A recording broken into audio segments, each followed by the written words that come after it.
We have this chapter tissues. Tissues का मतलब क्या होता है? The group of cells which are similar in structure and work together to carry out a particular function. ठीक है ना? अब देखो, हमारी इतनी कॉम्प्लेक्स बॉडी है, human beings have a complex structural organisation और इतने सारे फंक्शंस हैं। तो क्या एक सिंगल सेल या दो चार सेल सारे फंक्शंस को कर सकते हैं? नहीं कर सकते। तो हमारी बॉडी के अंदर एक फिनोमिनन होता है जिसको हम बोलते हैं division of labour. Division of labour का मतलब वर्क को डिवाइड करके करना। ये नॉर्मली हम आसपास भी करते हैं। जैसे एक छोटी सी कंपनी है या आपका स्कूल ले लो। आपका स्कूल का एक है मैनेजमेंट, जिनका काम है देखना फीस आ रही है नहीं आ रही, टीचर्स को एनरोल करना, ये और वो। फिर टीचर्स में भी अलग अलग ग्रुप्स डिवाइडेड हैं। ये प्राइमरी क्लास की टीचर्स हैं, ये सेकेंडरी की टीचर्स हैं, ये टीजीटी हैं। टीजीटी मीन्स जो 11th 12th को पढ़ाती हैं और या 9th 10th को पढ़ाती हैं। फिर सब्जेक्ट वाइज है, science, Hindi, English, maths, SST, drawing. तो इस तरह से, और फिर कुछ और जो आपके हेल्प करने वाले पीपल हैं। तो एक काम को इफेक्टिवली करने के लिए, क्या काम को इफेक्टिवली करने के लिए, कि एक स्कूल को इफेक्टिवली चलाने के लिए हमने क्या करा, काम को डिवाइड कर दिया। हर एक पर्सन का अपना एक काम है और वो अपने काम को इफेक्टिवली कर रहा है। और ऐसे ग्रुप ऑफ पीपल बने हुए हैं, ग्रुप ऑफ टीचर्स बने हुए हैं, जो थोड़े थोड़े फंक्शन, जैसे मैनेजमेंट का अलग काम है, टीचर्स का अलग काम है, प्रिंसिपल वाइस प्रिंसिपल का अलग काम है। तो हर एक क्लास का अपना एक काम है कि उनको क्या क्या चीजें करनी है, और ताकि कोई भी फंक्शन को इफेक्टिवली कैरी आउट किया जा सके। सिमिलरली हमारी बॉडी में ऐसा होता है। हमारी बॉडी में भी डिवीजन ऑफ लेबर होता है, यानी काम को डिवाइड किया जाता है। कैसे? हमारी बॉडी में एक कंप्लीट जो ऑर्गेनिज्म है, that complete organism is made up of many organ system. सबसे पहले वो किसके मिलकर बनता है? बहुत सारे ऑर्गन सिस्टम से मिलकर बनता है ना? डाइजेस्टिव सिस्टम का काम है डाइजेशन को कंट्रोल करना, रेस्पिरेटरी सिस्टम का काम है रेस्पिरेशन को कंट्रोल करना, सर्कुलेटरी सिस्टम का काम है ये इंश्योर करना कि सारी चीजें ट्रांसफर हो रही है एक जगह से नहीं या दूसरी जगह नहीं। एक्सक्रीटरी सिस्टम का काम है कि जो वेस्ट प्रोडक्ट्स हैं उनको हमारी बॉडी से रिमूव करना, राइट? तो excretory system, circulatory system, digestive system, ये सब एक साथ मिलकर काम कर रहे हैं। अब ये तो हो गया ऑर्गन सिस्टम। अब मैं एक सिस्टम को देखती हूँ, मान लो मैं डाइजेस्टिव सिस्टम की बात करती हूँ। तो उसमें भी आपको पता है स्टमक होता है, लिवर होता है, बहुत सारे ऑर्गन्स होते हैं। तो this organ system is made up of many organs. And stomach का काम है कुछ और डाइजेस्ट करना, लिवर का काम है कुछ और डाइजेस्ट करना, स्मॉल इंटेस्टाइन का काम है फूड को एब्जॉर्ब करना। तो ऑर्गन का भी अपना अपना काम हो गया। Organ is again made up of tissues. Organ actually क्या मिलकर बना है? बहुत सारे टिश्यूज से मिलकर बना है। और टिश्यूज अल्टीमेटली किससे मिलकर बने हैं? सेल। तो ये एक हिरार्की है। बहुत सारे सेल्स मिलकर क्या बन जाते हैं? टिश्यूज। बहुत सारे टिश्यूज मिलकर क्या बन जाते हैं? ऑर्गन। बहुत सारे ऑर्गन्स मिलकर क्या बन जाते हैं? Organ system. और बहुत सारे ऑर्गन सिस्टम्स मिलकर क्या बनती है? एक कंप्लीट बॉडी बनती है, एक कंप्लीट ऑर्गेनिज्म बनता है ना? तो उसमें एक इंपॉर्टेंट रोल प्ले करता है टिश्यूज। टिश्यूज क्या है? जो सबसे बेसिक यूनिट है सेल। ऐसे बहुत सारे सेल्स को अगर जोड़ दिया जाए, वो सिमिलर सेल्स जो एक ही जगह पर मिलकर काम कर रहे हैं, उनको हम क्या बोलते हैं? Tissues. So we can say that group of cells that are similar in structure and work together to perform a particular function is called tissue, and the study of tissues is called histology. Tissues की study को क्या बोला जाता है? Histology बोला जाता है। ठीक है ना? Now the multi cellular organisms have complex body structures. इसीलिए उनमें ग्रुप ऑफ सेल्स यानी टिश्यूज हैं जो कोई भी पर्टिकुलर फंक्शन को इफेक्टिवली कैरी आउट करते हैं, एफिशिएंटली कैरी आउट करते हैं। So multi cellular organisms show division of labour. Multi cellular organisms division of labour show करते हैं। इसको काम को डिवाइड करके करना, इसको बोलते हैं डिवीजन ऑफ लेबर। जैसे प्लांट्स में जो वास्कुलर टिश्यूज है, वास्कुलर टिश्यूज का काम क्या है? सिर्फ फूड और वाटर को कंडक्ट करना from one point two another, यानी एक पॉइंट से दूसरे पॉइंट पर फूड को ट्रांसपोर्ट करना, वाटर को ट्रांसपोर्ट करना। ऐसे ही नर्व सेल्स का काम क्या है, मैसेजेस ट्रांसपोर्ट करना। ऐसे ही मसल्स मस्कुलर टिश्यूज का काम क्या है, मूवमेंट्स को कंट्रोल करना। बोन्स का काम क्या है, एक स्केलेटल प्रोवाइड करना। ब्लड का काम क्या है, ट्रांसपोर्टेशन में हेल्प करना। तो हर एक टिश्यू का अपना एक काम है और वो हमारी पूरी बॉडी की ऑर्गेनाइजेशन को इफेक्टिवली कैरी आउट करने में हेल्प करता है। यहाँ तक क्लियर हो गया Yashika? Yes. Now difference between plants and animals. Plants में और एनिमल्स में different different types of tissues present होते हैं। क्यों प्लांट्स में और एनिमल्स में डिफरेंट टिश्यूज क्यों प्रेजेंट होते हैं? क्योंकि प्लांट्स और एनिमल्स की स्ट्रक्चरल ऑर्गेनाइजेशन अलग अलग है। प्लांट्स और एनिमल्स की you can say basic functioning, basic structure अलग अलग है। क्या डिफरेंसेस हैं प्लांट्स और एनिमल्स में जिसकी वजह से प्लांट्स और एनिमल्स के टिश्यूज अलग अलग होते हैं? प्लांट्स फिक्स्ड होते हैं, स्टेशनरी होते हैं, एक ही जगह खड़े रहते हैं, एक जगह से दूसरी जगह मूव नहीं करते।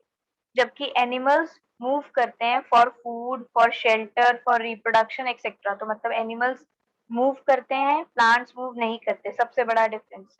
इसीलिए प्लांट्स में जो ज्यादातर टिश्यूज होते हैं वो इस तरीके के टिश्यूज होते हैं जो उनको सपोर्ट प्रोवाइड करें, स्ट्रक्चरल स्ट्रेंथ प्रोवाइड करें, क्योंकि कैसी भी एडवर्स एनवायरमेंटल कंडीशंस आएंगी उसमें भी प्लांट्स इरेक्ट खड़े रहेंगे, सीधे खड़े रहेंगे, है ना?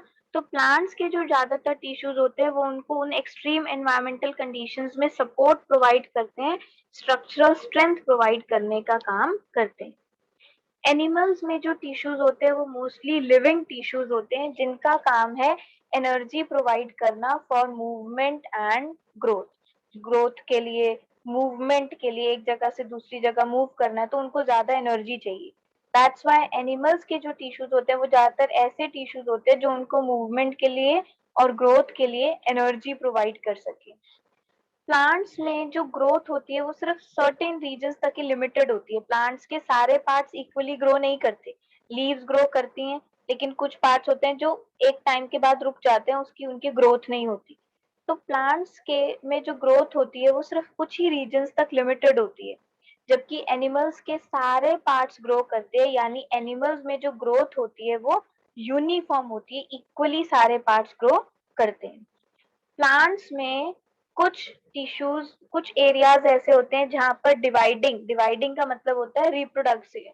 सेल का जो रिप्रोडक्शन होता है, ये एक सेल है, एक सेल से दो सेल बनना, this process is called as cell division. जैसे रिप्रोडक्शन होती है एक ऑर्गेनिज्म से न्यू ऑर्गेनिज्म बनना, ऐसे ही एक सेल से नया सेल बनना, that is called as cell division. उसको हम क्या बोलते हैं, सेल डिवीजन बोलते हैं, ठीक है ना?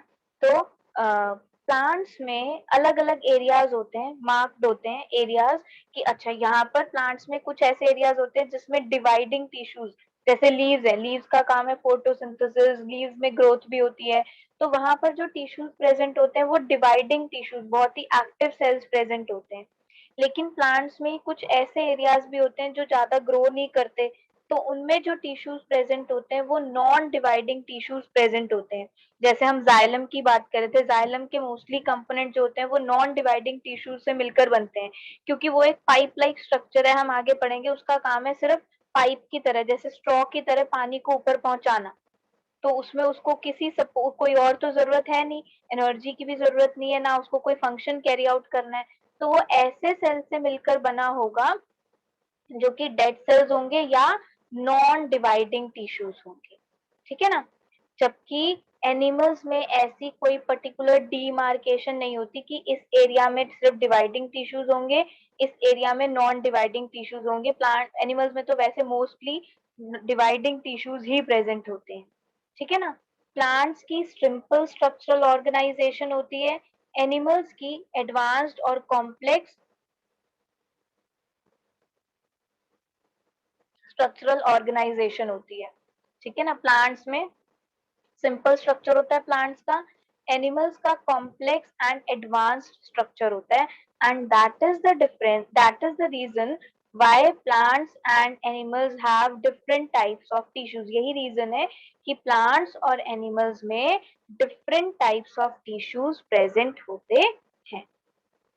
अब हम प्लांट टिश्यूज के बारे में पहले डिटेल में पढ़ेंगे. देखो, plant tissues are of two types, meristematic tissues and permanent tissues. में समझ ही आ रहा है. Meristematic tissues means they divide throughout their life. अपनी पूरी लाइफ वो डिवाइड होते रहते हैं. डिवाइड मतलब रिप्रोड्यूस होते रहते हैं. एक सेल से ये दो सेल बने, फिर इस एक सेल से दो सेल्स बनेंगे, इससे दो सेल्स बने होंगे, फिर इससे फिर इससे फिर इससे. तो मतलब they keep on dividing into new cells. तो meristematic tissues are those made up of those cells which have the capability to divide. Divide होने का मतलब क्या हुआ याशिका? डिवाइड होने का मतलब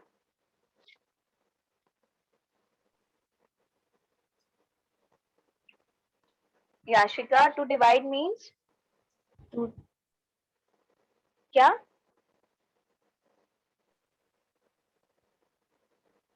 बोलो बेटा.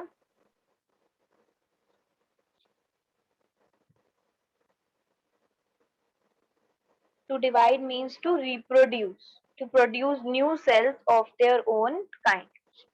यहाँ तक क्लियर है?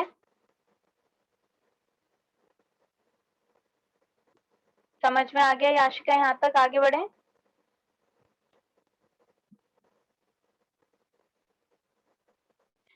Now, meristematic tissues are of three types: apical meristem, lateral meristem and intercalary meristem.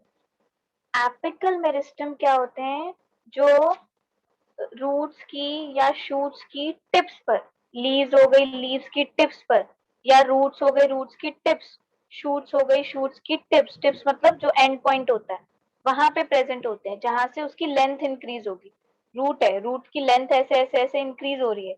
क्यों? क्योंकि यहाँ पर कौन से टिश्यूज प्रेजेंट है? Apical meristem. ऐसे ही स्टेम है, स्टेम ऊपर की तरफ ग्रो हो रही है, उसकी लेंथ इंक्रीज हो रही है, यहाँ पर एपिकल मेरिस्टम टिश्यूज प्रेजेंट होते हैं. तो मेरिस्टेमेटिक टिश्यूज थ्री टाइप के होते हैं: apical meristem, lateral meristem and intercalary meristem.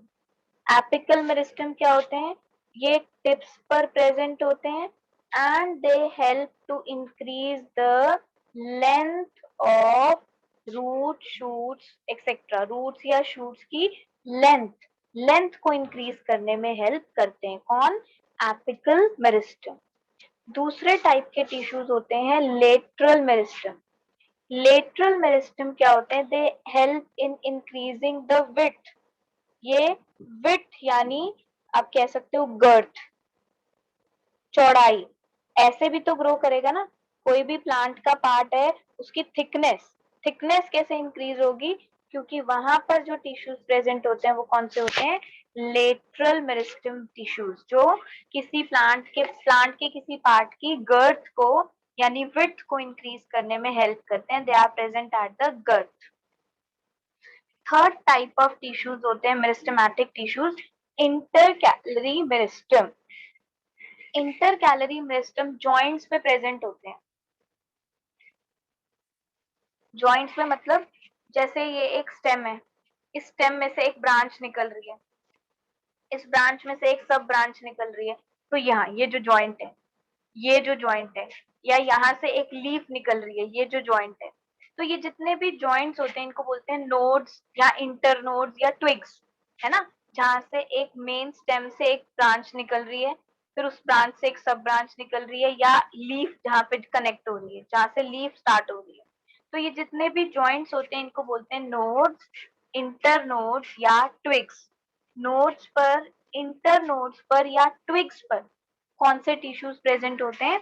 Intercalary meristem tissues present होते हैं. ये देखो, they are dividing tissues. They are made up of cells which are capable of division. ये उन सेल से मिलकर बनते हैं जो डिवाइड हो सकते हैं, रिप्रोड्यूस हो सकते हैं. इसीलिए ये उन एरियाज में प्रेजेंट होते हैं, ये प्लांट्स के उन पार्ट्स में प्रेजेंट होते हैं जहां से प्लांट ग्रो करता है ना. जैसे प्लांट्स की लीव्स ग्रो करती है, स्टेम ग्रो करती है, रूट ग्रो करती है ना. तो depending upon the region where they are present, apical meristem, lateral and intercalary. ये देखो, ये स्टेम है, स्टेम की टिप्स पर एपिकल मेरिस्टम प्रेजेंट होगा। यहाँ लीव है, लीफ की टिप पर एपिकल मेरिस्टम प्रेजेंट होगा। इंटर कैलरी मैंने बताया था ना, जॉइंट, ये देखो, ये एक ब्रांच है, सब ब्रांच है, यहाँ से एक लीफ निकल रही है। तो ये जो जॉइंट्स होते हैं यहाँ पर, नोड्स, इंटरनोड्स या ट्विग्स, जितने भी ये जॉइंट्स है, ये ये ये यहाँ पे ये जो जॉइंट्स हैं, यहाँ पर कौन से टिश्यूज प्रेजेंट होंगे? Inter calorie and lateral meristem. ये देखो गर्थ पे, यहाँ साइड्स में, ये देखो, यहाँ से ये इसकी विड्थ को इंक्रीज करने में हेल्प करेंगे। तो लेट एपिकल मेरिस्टम लेंथ को इंक्रीज करते हैं, लेटरल मेरिस्टम विड्थ को इंक्रीज करते हैं, एंड इंटर कैलरी मेरिस्टम जो है वो नोड्स या इंटर नोड्स पे, ताकि एक न्यू लीफ या एक न्यू ब्रांच या सब ब्रांच निकल सके उसमें, उसमें हेल्प करते हैं। ठीक है ना? ये देखो, apical tissues are present at the growing tips of stems and roots. ये roots और stems की growing tips पर present होते हैं, and they increases the length of the plant part. ये क्या करते हैं? plant part की length को, जैसे stem या roots की length को increase करने में help करते हैं। Lateral tissues are present along the girth or the sides of the stems या roots या stems की जो sides होती हैं, sides में यहाँ पे present होते हैं, ताकि उनकी width, उनकी thickness को increase किया जा सके। Intercalary मेरिस्टम present होते हैं at the base of the leaves, leaves के जो base है, जहाँ से leaf start हो रही है, या nodes, internode, जहाँ से एक branch में से दूसरी सब branch निकल रही है। तो nodes पर, internodes पर या twigs पर यहाँ पर प्रेजेंट होते हैं इंटरकैलरी मेरिस्टम टिश्यूज या इंटरकैलरी मेरिस्टम मेरिस्टमैटिक टिश्यूज। ठीक है ना? अब क्योंकि मेरिस्टमैटिक टिश्यूज का काम ही क्या है? ग्रोथ।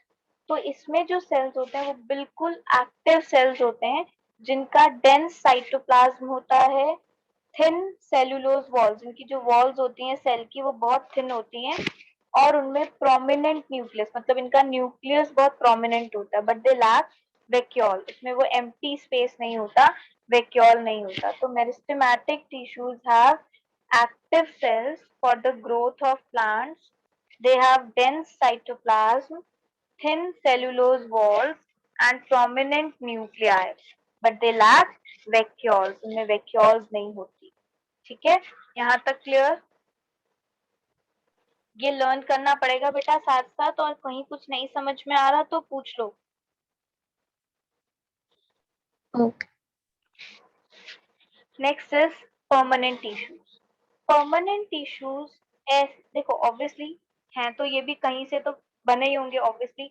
हमने cell theory, fundamental unit of life में एक टॉपिक है सेल थ्योरी, उसमें बताया था कि कोई भी सेल है वो प्री एग्जिस्टिंग सेल से बनेगा। ये तो कॉमन सी बात है ना। एक ऑर्गेनिज्म पैदा हुआ है तो किसी किसी ऑर्गेनिज्म में से ही तो पैदा हुआ होगा, तो उसी तरह से एक सेल बना है तो किसी पुराने सेल में से ही तो बना होगा ना। तो जो परमानेंट टिश्यूज होते हैं ये भी सेल्स हैं, तो ऑब्वियसली मेरिस्टेमेटिक टिश्यूज में से ही ओरिजिनेट हुए होंगे, क्योंकि सिर्फ मेरिस्टेमेटिक टिश्यूज में ही डिवाइड होने की कैपेबिलिटी होती है। तो ऐसे मान सकते हैं कि मान लो ये मेरिस्टेमेटिक सेल्स हैं या टिश्यूज हैं, इनमें से दो तरह के सेल्स बनते हैं। एक तो ये फर्दर डिवाइड हो सकते हैं, लेकिन उनमें से ही कुछ सेल्स ऐसे होते हैं जो आफ्टर अ लॉन्ग टाइम एक परमानेंट शेप और साइज एक्वायर कर देते हैं, and they lose their ability to divide. I repeat, सारे सेल्स किसी पुराने सेल से ही बने होंगे। ये मेरिस्टेमेटिक सेल्स हैं, इनमें से दो तरीके के सेल्स बने। ये सेल्स फर्दर डिवाइड होने की कैपेबिलिटी रखते हैं, लेकिन इन सेल्स की डिवाइड होने की कैपेबिलिटी लूज हो गई। तो ऐसे सेल्स जो मेरिस्टेमेटिक टिश्यू से ही बने हैं, लेकिन they have lost their capability to divide, उन्होंने अपनी रिप्रोड्यूस करने की कैपेबिलिटी को लूज कर दिया, and they have taken a permanent shape and size, and now उनकी एक परमानेंट शेप हो गई है, एक परमानेंट साइज हो गया है। ठीक है ना? This is called as these type of tissues are called as permanent tissues. तो ऐसे tissues या cells जो मेरिस्टेमेटिक टिश्यू से ही बने हैं, but they have lost their ability to divide, लेकिन उन्होंने अपनी डिवाइड करने की एबिलिटी को लूज कर दिया है। इस तरह के टिश्यूज को क्या बोलते हैं? Permanent tissues. And this process of taking a permanent shape, size and function is called as differentiation. ठीक है ना? ये प्रोसेस जिसमें कोई सेल अपनी परमानेंट शेप एक्वायर कर लेता है, परमानेंट फंक्शन एक्वायर कर लेता है और अपनी डिवाइड होने की कैपेबिलिटी को लूज कर देता है, that is called as differentiation. So they are the tissues formed by cells originated from meristematic tissues. They perform specific functions and the cells of these tissues are not active. लेकिन इनमें जो cells होते हैं वो ज्यादा active नहीं होते। Permanent tissues further दो टाइप के होते हैं। Simple permanent tissues, these are the tissues consisting of same type of cells, जो एक ही तरह के सेल्स से मिलकर बनते हैं। These tissues consist of same type of cells.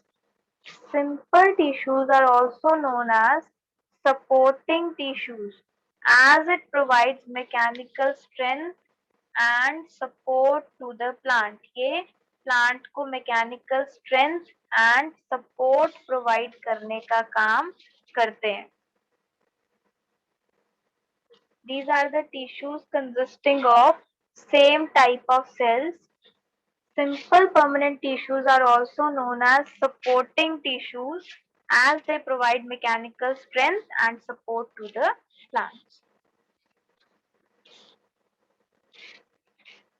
Now, simple permanent tissues three types के होते हैं Ashika, parenchyma, collenchyma and sclerenchyma.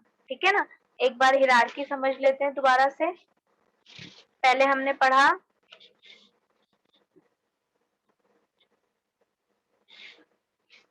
Animal tissues, plant tissues, वो तो पता ही है। प्लांट टिश्यूज की हिरार्की पढ़ते हैं। Plant tissues are of two types,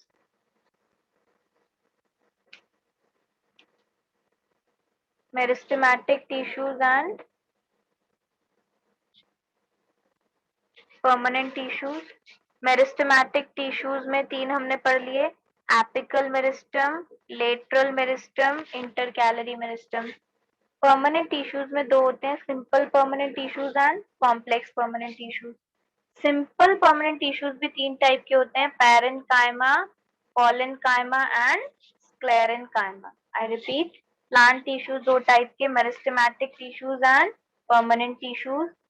meristematic tissues तीन टाइप के होते हैं, apical meristem, lateral meristem and intercalary meristem. And permanent tissues दो टाइप के होते हैं, simple permanent tissues, those which are made up of one type of cells only, and complex permanent tissues, those which are made up of different types of cells. Simple permanent tissues further three type के होते हैं, parenchyma, collenchyma and sclerenchyma. अब हम इनके बारे में पढ़ेंगे। तो पैरेन्काइमा, कॉलेनकाइमा एंड स्क्लेरेन्काइमा क्या है? एक तरह के सिंपल परमानेंट टिश्यूज है, means they are made up of same types of cells. तो first is parenchyma. It consists of relatively unspecialized cells with thin cell walls. इनके ये unspecialized cells होते हैं, मतलब cells की कोई particular shape नहीं होती, unspecialized से होते हैं, irregular shape के होते हैं। उनकी cell walls बहुत thin होती है, उनकी पूरी की पूरी cell wall thin होती है। living cells होते हैं ये, and they are usually loosely packed, मतलब cells के बीच बीच में काफी gap होता है, ये gap, intercellular space, so they have large space between the cells, intercellular space ज्यादा होता है। इनका काम स्ट्रक्चरल सपोर्ट, देखो प्लांट के सारे टिश्यूज स्ट्रक्चरल सपोर्ट तो प्रोवाइड करेंगे ही करेंगे, ये तो कॉमन फंक्शन है सबका, स्ट्रक्चरल सपोर्ट तो प्रोवाइड करेंगे ही करेंगे।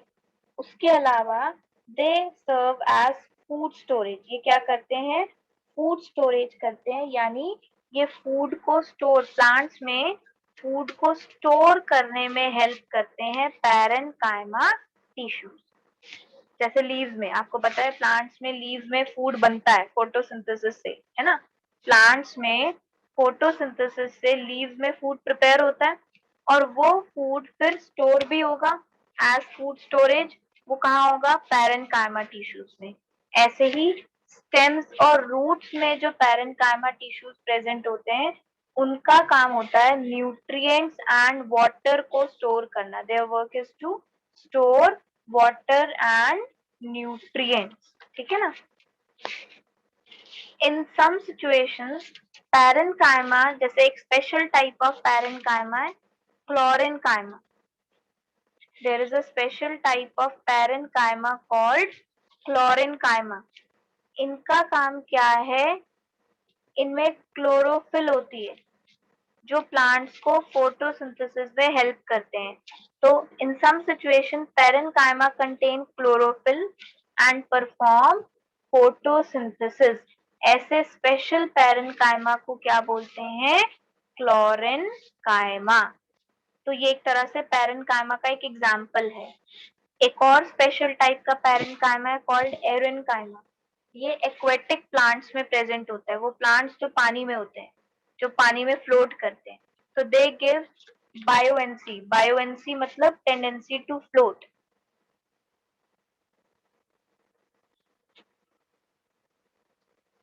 इनका काम क्या होता है? प्लांट्स को फ्लोट करने में हेल्प करना, ठीक है ना। तो पैरेन्काइमा टिश्यूज के क्या क्या फीचर्स होंगे, एक बारी बोलो याशिका। क्या क्या फीचर्स होंगे पैरेन्काइमा टिश्यूज के? They store food. Thin cell walls होती हैं, लिविंग सेल्स होते हैं, इरेगुलर शेप्ड होते हैं, सेल्स के बीच में स्पेस ज्यादा होता है। स्टेम्स और रूट्स में ये वाटर और मिनरल्स भी स्टोर करने का काम करते हैं। And the two special parenchyma are chlorenchyma, जो इसमें क्लोरोफिल होती है, फोटोसिंथेसिस में हेल्प करता है। एरेन्काइमा, जो प्लांट्स को फ्लोट करने में हेल्प करता है, ठीक है ना। अब बोलो एक बारी, क्या फीचर्स होंगे पैरेन्काइमा के? They store food. They have space between them, large space between them. Yes. और they have thin cell walls. They have thick cell walls, Thin. thin cell walls. Unspecialized cells होते हैं इसमें, loosely packed होते हैं और stem में water and mineral store करते हैं। एंड दो स्पेशल पैरेन्काइमा बताओ। Sclerenchyma, and एरेन्काइमा। parenchyma. Second type of simple permanent tissue is collenchyma. Collenchyma भी लिविंग सेल्स होते हैं, लेकिन इनकी सेल वॉल पूरी ही थिन नहीं होती। इनकी सेल वॉल ना कुछ ऐसे होती है, इसीलिए वो पॉइंट्स मैं बार बार रिपीट करा रही थी। इनकी सेल वॉल ना ऐसे कॉर्नर्स पे थिक होती है, लाइक दिस। यहाँ कॉर्नर्स में पेक्टिन डिपॉजिट होता है, केमिकल होता है ये पेक्टिन। नॉर्मली आपको पता होगा सेल वॉल जो है वो सेलुलोज की बनी होती है, तो इसमें भी पूरी सेल वॉल सेलुलोज की बनी है, लेकिन यहाँ पर एक्स्ट्रा पेक्टिन डिपॉजिट होता है, तो इनकी सेल वॉल्स कॉर्नर से थिक होती है, ठीक है।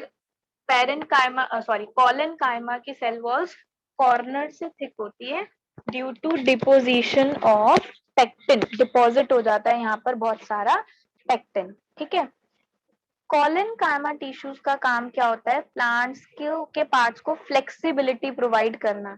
ऐसा होता है ना कि आप प्लांट की कोई ब्रांच को अपनी तरफ खींचते हो, जैसे ही आप छोड़ते हो वो अपनी ओरिजिनल शेप में वापस आ जाता है।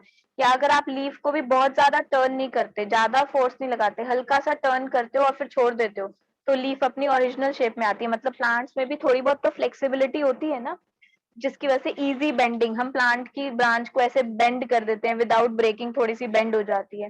तो वो बेंडिंग प्रोवाइड करना, फ्लेक्सिबिलिटी प्रोवाइड करना, ये काम कौन करता है? कॉलेनकाइमा। बाकी मैकेनिकल सपोर्ट तो होता ही है। इनके टिश्यूज थोड़े से एलोंगेटेड होते हैं, लंबे लंबे होते हैं और कॉर्नर से थिक होते हैं. They are present in leaf stalks below the epidermis. ये लीफ स्टॉक्स में प्रेजेंट होते हैं, यानी जो लीफ होती है, लीफ की ये बीच वाली, ये पता है ना, मिड रिब जिसको कहते हैं, यहाँ पर भी प्रेजेंट होते हैं. और एपिडर्मिस में नीचे, एपिडर्मिस सबसे अपर लेयर होती है प्लांट्स की, उससे नीचे प्रेजेंट होते हैं. ठीक है ना. तो they are present in leaf stalks below the epidermis. क्या फीचर्स होंगे कॉलन कायमा के? अब देखो, अगर कंपेयर करें पैरेन कायमा और कॉलन कायमा को. पैरेन कायमा कैसे होते हैं?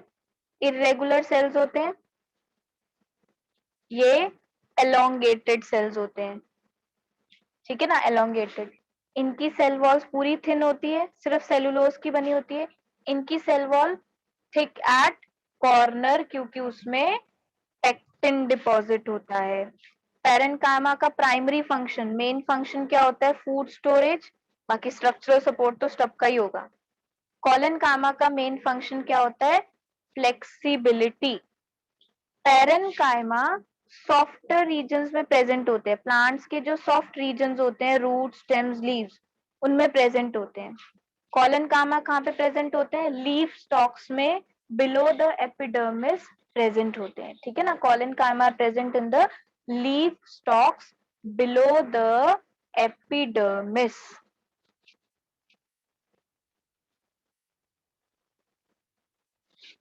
ठीक है ना. बोलो कॉलेनकाइमा के फीचर्स. बोलो Yashika. They are flexible. They provide flexibility. They are not flexible. They provide flexibility to the plant part. और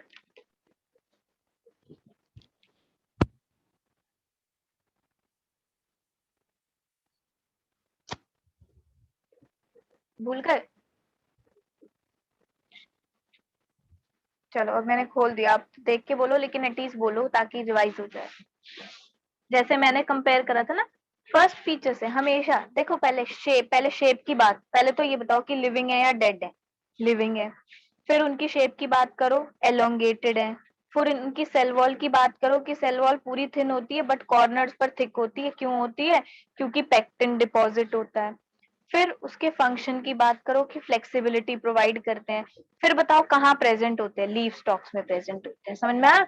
ऐसे ही पैरेनकाइमा का भी था कि वो लिविंग होते हैं, इरेगुलर होते हैं, थिन सेल वॉल्स होती हैं, फूड स्टोरेज करते हैं और सॉफ्टवेयर रीजन्स में प्रेजेंट होते हैं. बोलो कॉलेनकाइमा के फीचर्स. जब तक नहीं बोलोगे आगे नहीं कराओ. They are living cells. Hmm. They are flexible. They provide flexibility to the plant. हाँ. हम्म.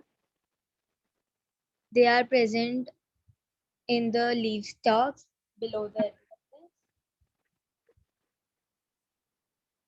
They're irregular and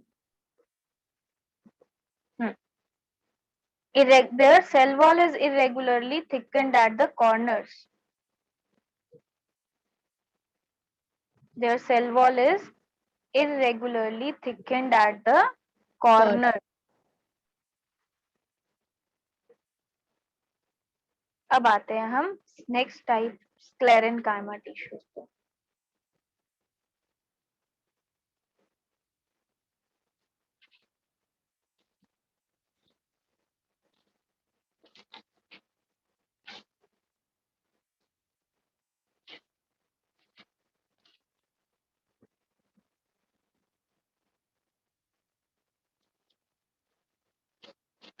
स्क्लेरेनकाइमा, पहला ही डिफरेंस, ये डेड सेल से मिलकर बने हैं.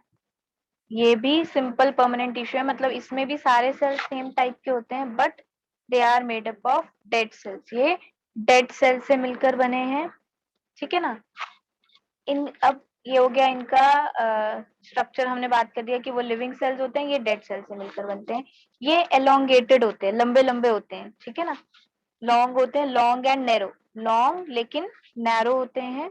इनकी शेप हो गई लॉन्ग एंड नैरो. ठीक है. फिर बात करते हैं कि इनकी सेल वॉल पूरी थिक होती है, इनकी सेल वॉल पूरी ही थिक होती है, क्योंकि सेलुलोज तो है ये, साथ साथ लिग्निन, इनमें एक्स्ट्रा क्या होता है, लिग्निन केमिकल होता है। तो जैसे उनकी सिर्फ कॉर्नर से थिक थी, इनकी सेल वॉल पूरी की पूरी थिक होती है because of deposition of lignin, क्योंकि उसमें लिग्निन डिपॉजिट होता है, ठीक है ना। एंड इनका प्राइम फंक्शन क्या होता है, स्टिफनेस, हार्डनेस प्रोवाइड करना, प्लांट्स के पार्ट को सपोर्ट प्रोवाइड करना, हार्डनेस प्रोवाइड करना।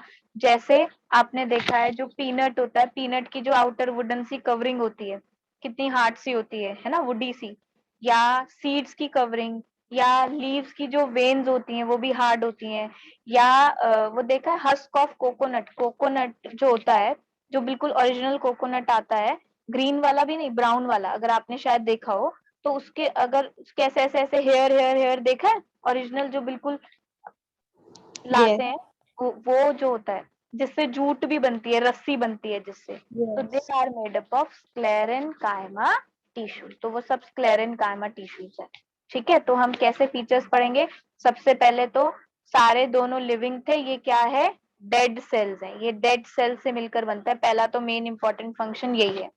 फिर इसकी शेप की बात करते हैं, इसकी शेप होती है लॉन्ग एंड नैरो। फिर इसकी सेल वॉल की बात करें तो इसकी सेल वॉल पूरी ही थिक होती है। कौन सा केमिकल डिपॉजिट होता है, लिग्निन, ये केमिकल का नाम भी याद रखना है, लिग्निन डिपॉजिट होता है। फिर इनके फंक्शन की बात करें, सपोर्ट प्रोवाइड करना, स्टिफनेस प्रोवाइड करना, हार्डनेस प्रोवाइड करना, हार्डनेस प्रोवाइड करता है, स्टिफनेस प्रोवाइड करता है। कहाँ पर होते हैं, जैसे कि वास्कुलर बंडल्स में, स्टेम्स में, नट्स की कवरिंग में, सीड्स की कवरिंग में, लीव्स की वेन्स में। इनका काम क्या है, स्ट्रेंथ प्रोवाइड करना प्लांट के पार्ट को, और इनमें बिल्कुल भी इंटरसेलुलर स्पेस नहीं होता। अच्छा, कॉलन कामा में, जैसे पैरन कामा में बहुत ही लूज स्पेस थे, बहुत सारा लूज स्पेस था, कॉलन कामा में थोड़ा सा कम स्पेस होता है, स्क्लेरन कामा में बहुत ही कम स्पेस होता है, टाइटली पैक्ड होते हैं सेल्स, ठीक है ना। ये देखो, पहले तो सेल्स की बात करें तो पैरन कामा में लिविंग सेल्स होते हैं, कॉलन कामा में लिविंग सेल्स होते हैं, स्क्लेरन कामा में डेड सेल्स होते हैं। साइटोप्लाज्म, पैरन कामा में साइटोप्लाज्म होता है, कॉलन कामा में भी साइटोप्लाज्म पता है ना, वो जेली लाइक सब्सटेंस जो सेल के अंदर प्रेजेंट होता है। स्क्लेरन कामा में लेकिन क्योंकि वो डेड सेल से मिलकर बना है ना, तो उसमें साइटोप्लाज्म नहीं होता। पैरन कामा की सेल वॉल्स थिन होती है, कॉलन कामा की सेल वॉल्स कॉर्नर से थिक होती है, क्योंकि उसमें कौन सा केमिकल डिपॉजिट होता है, पेक्टिन, आ गया, ठीक है। और स्क्लेरन कामा की सेल वॉल्स पूरी ही थिक होती है। सेल वॉल की कंपोजिशन, पैरन कामा की जो सेल वॉल बहुत थिन होती है तो थोड़ा सा सेलुलोज होता है बस, कॉलन कामा में सेलुलोज और कॉर्नर्स पर पेक्टिन डिपॉजिट होता है, स्क्लेरन कामा में लिग्निन भी डिपॉजिट होता है, ठीक है ना। पैरन कामा में जो वैक्यूल होती है, काफी लार्ज वैक्यूल होती है। कॉलन कामा का वाइड ल्यूमेन, ल्यूमेन मतलब ये से जो गैप होता है, ये ओपनिंग गैप, ये वाइड, काफी वाइड ल्यूमेन होता है। लेकिन स्क्लेरन कामा नैरो होते हैं ना, उनका ल्यूमेन, उनकी विड्थ नैरो होती है, बहुत कम होती है, ठीक है ना। इंटरसेलुलर स्पेस की बात करें तो पैरन कामा में बहुत सारा इंटरसेलुलर स्पेस होता है, कॉलन कामा में भी ऑलमोस्ट एब्सेंट, या आप कह सकते हो बहुत कम इंटरसेलुलर स्पेस होता है। स्क्लेरन कामा में तो बिल्कुल इंटरसेलुलर स्पेस होता ही नहीं, बहुत ही टाइटली पैक्ड होते हैं सेल्स कुछ इस तरीके से, ठीक है ना। पैरन कामा में वही सेल्स लूजली पैक्ड हो गए, कॉलन कामा में कॉम्पैक्ट होते हैं, स्क्लेरन कामा में तो बहुत ही टाइटली पैक्ड होते हैं। प्राइमरी फंक्शन पैरन कामा का है स्टोरेज और सपोर्ट, कॉलन कामा का सपोर्ट एंड फ्लेक्सिबिलिटी, और स्क्लेरन कामा का वही सपोर्ट स्टिफनेस हार्डनेस प्रोवाइड करना। अब तो अच्छे से याद भी रह जाएंगे ना। अब प्रोटेक्टिव टिश्यूज पढ़ने से पहले हम पढ़ते हैं कॉम्प्लेक्स परमानेंट टिश्यूज, यहाँ पे ये नहीं आएगा, कॉम्प्लेक्स परमानेंट टिश्यूज।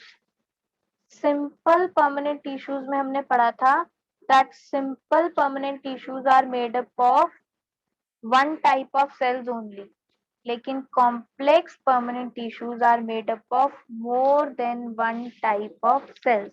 वो एक से ज्यादा टाइप ऑफ सेल्स से मिलकर बनते हैं. Complex permanent tissues are made up of more than one type of cells, all of which coordinate together to perform a common function. लेकिन वो सारे आपस में coordinate करते हैं कोई भी function को effectively carry out करने के लिए. Complex tissues को vascular tissues भी कहते हैं because they help in conduction of water and food material. इनका मेन काम क्या होता है? फूड और वाटर कंडक्ट करना, ट्रांसपोर्ट करना. ठीक है, तो कॉम्प्लेक्स परमानेंट टिश्यूज को वास्कुलर टिश्यूज भी कहते हैं क्योंकि ये ट्यूब की फॉर्म में होते हैं जिनका मेन काम क्या है? वाटर और फूड कंडक्ट करना. ठीक है ना.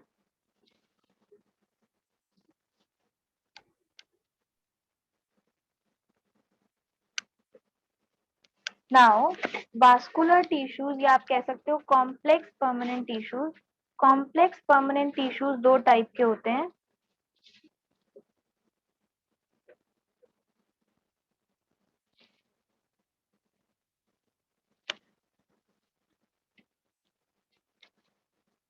Xylem and phloem. Complex permanent tissues are of two types: xylem tissues and phloem tissues. Xylem tissues का main function क्या होता है? To transport water from roots to all the parts of the plants. इनका main काम क्या है? Water को transport करना from roots to all other parts of the plant. Obviously, plants water कहाँ से लेते हैं? Soil से. Soil से पानी ऊपर राइज होता है तो सबसे पहले रूट से एब्जॉर्ब करती है. रूट से बाकी के सारे पार्ट तक अपवर्ड डायरेक्शन में वाटर एंड मिनरल्स को ट्रांसपोर्ट करने का काम कौन करता है? Xylem tissues. Their main function is to to transport water from roots to all the other parts of the plant. Xylem tissues बने होते हैं किस किस के? Tracheids, vessels, xylem parenchyma and xylem sclerenchyma. ये चार कंपोनेंट्स होते हैं इनके. कौन कौन से? Tracheids, vessel, xylem parenchyma and xylem sclerenchyma.